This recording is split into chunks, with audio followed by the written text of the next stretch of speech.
जोंनि बिटिआरआव गासै मोनबा डिस्ट्रिक्ट दं आरो मोनफ्रोमबो डिस्ट्रिक्टनि आन्दाराव मा कन्स्टिट्युएन्सिफोर थायो जेरै उदालगुरि डिस्ट्रिक्टनि आन्दाराव 10 कन्स्टिट्युएन्सि दं आरो 10 कन्स्टिट्युएन्सि माने जाबाय 10 MCLA नि सीट माने बेवहाय 10 जनाहाय इलेक्सन गेलेनानै MCLA जानो हायो आरो बेनि उनावहाय उदालगुरि डिस्ट्रिक्टनि सिङाव थानाय कन्स्टिट्युएन्सिफोरनि गेजेराव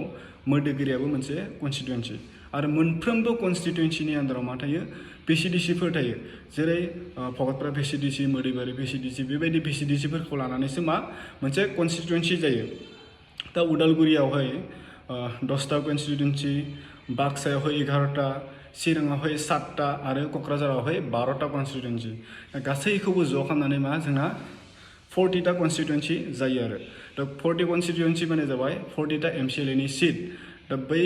सीटफोरखौ जाय बांसिन देरहानो हायो जाय मोनसे पलिटिकल पार्टिया बैसोरनो मा जायो बिटिआरखौ सलायनो मोनो आरो दैदेननो मोनो आरो दा बै जों भट होनानै देरहानाय MCLAफोरनिफ्रायनो मा खालामो बिसोरो दा उनाव सासे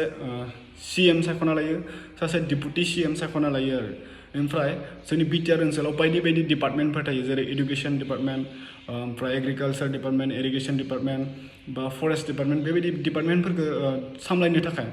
दैदेनगिरिफोर नांगौ जायो दा दैदेनगिरिफोरखौबो मा खालामो बै MCLAफोरनिफ्रायनो सायख'ना लानाय जायो आरो बेखौनो बुङो जों EM होननानै बुङो आरो दा बाथ्राया जाहैबाय मा बै देरहानाय पलिटिकेल पार्टिनि MCLAफोरनिफ्रायनो सासे CM सायख'ना लानाय जायो सासे डिपुटि CM सायख'ना लानाय जायो आरो मा सानैसो EMफोरबो सायख'ना लानाय जायो आरो